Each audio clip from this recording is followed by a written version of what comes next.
Inilah Injil Yesus Kristus menurut Santo Lukas. Dimuliakan Tuhan.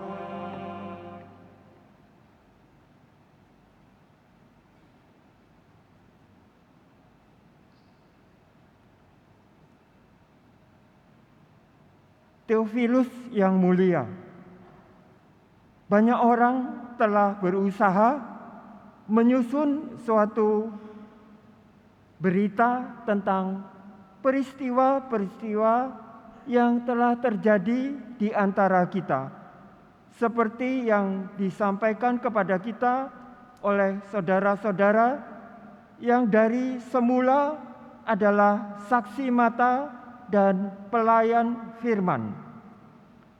Karena itu, setelah menyelidiki segala peristiwa itu dengan saksama dan dari awal mulanya, aku mengambil keputusan untuk membukukannya dengan teratur bagimu. Dengan demikian engkau dapat mengetahui bahwa segala sesuatu yang diajarkan kepadamu sungguh benar.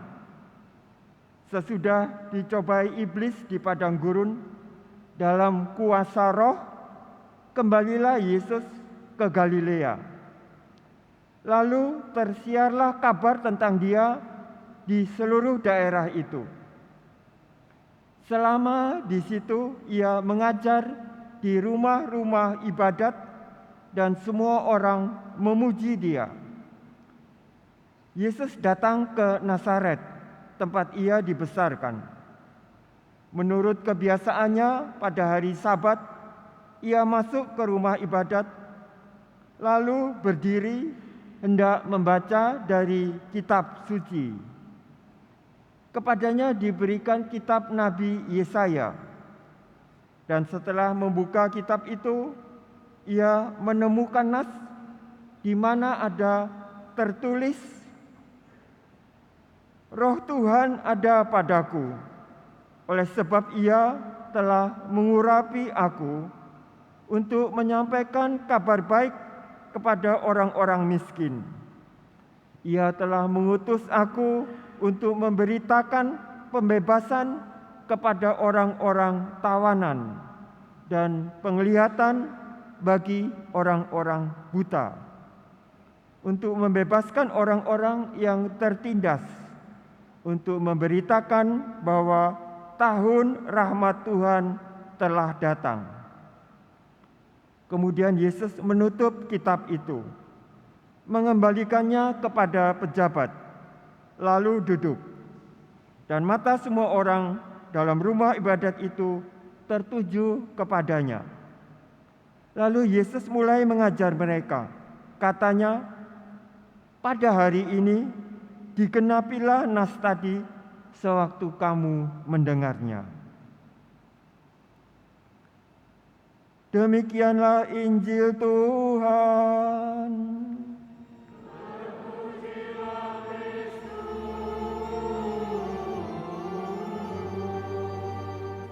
Semoga oleh sabda Tuhan diteguhkanlah iman kita.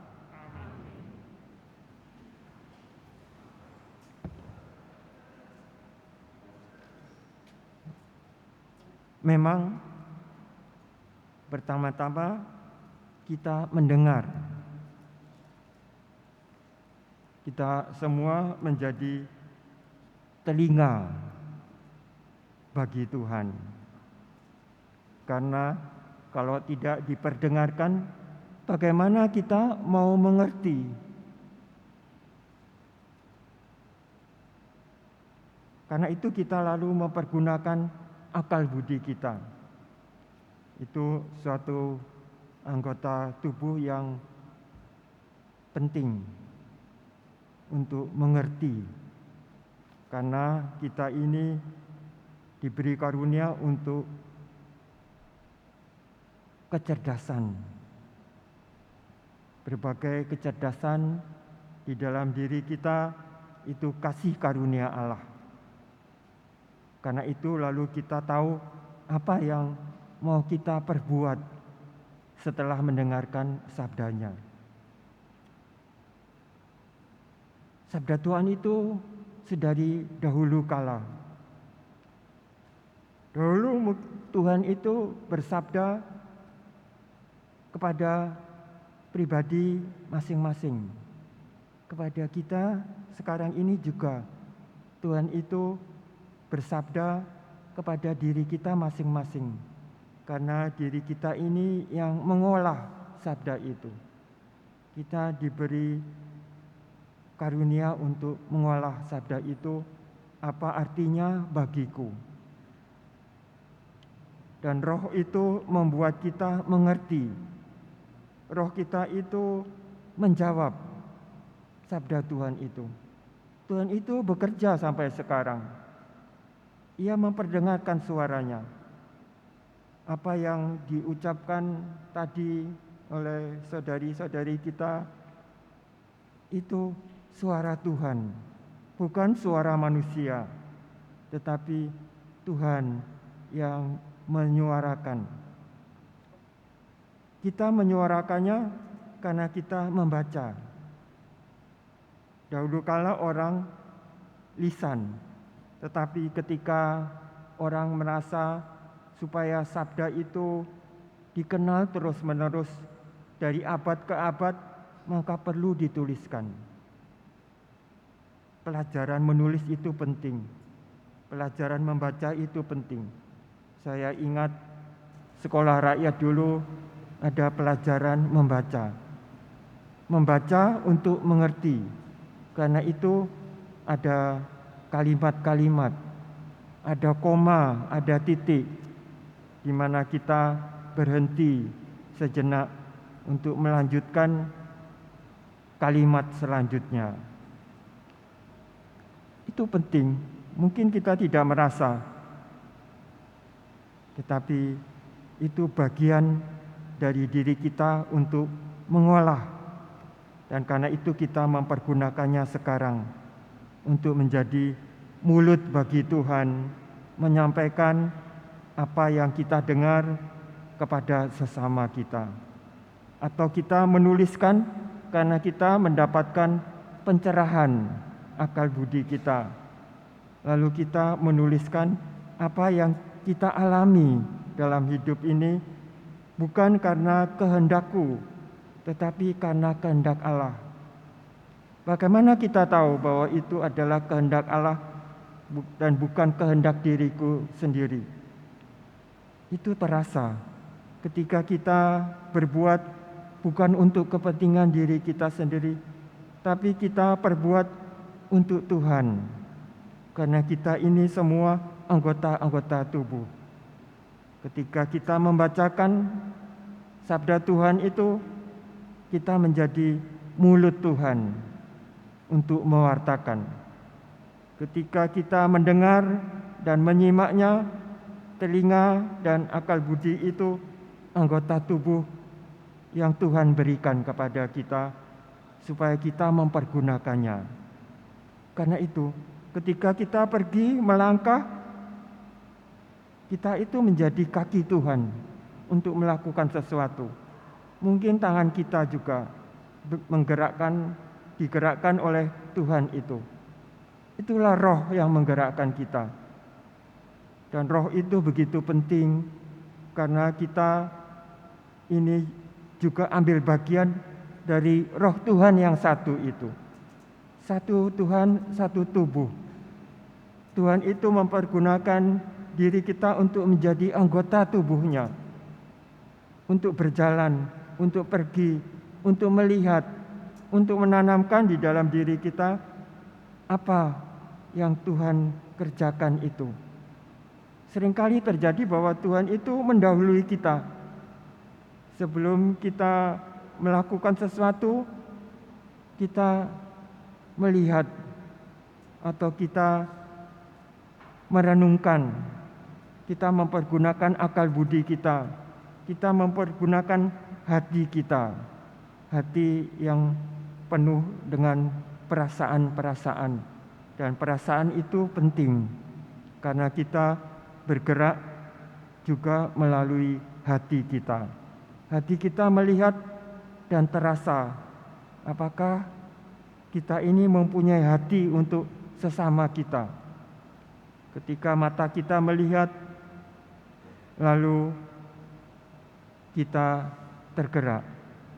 Dalam bacaan majalah Hidup hari Minggu ini, Monsinyur kita Vincentius itu dikatakan di sekolahnya melihat bahwa ada seorang temannya yang bajunya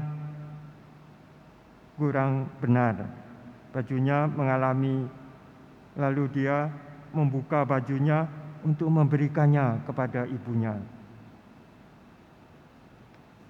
Sekalipun ia tahu bahwa nanti ibunya akan marah. Mengapa bajumu sekarang baju yang lusuh? Ya.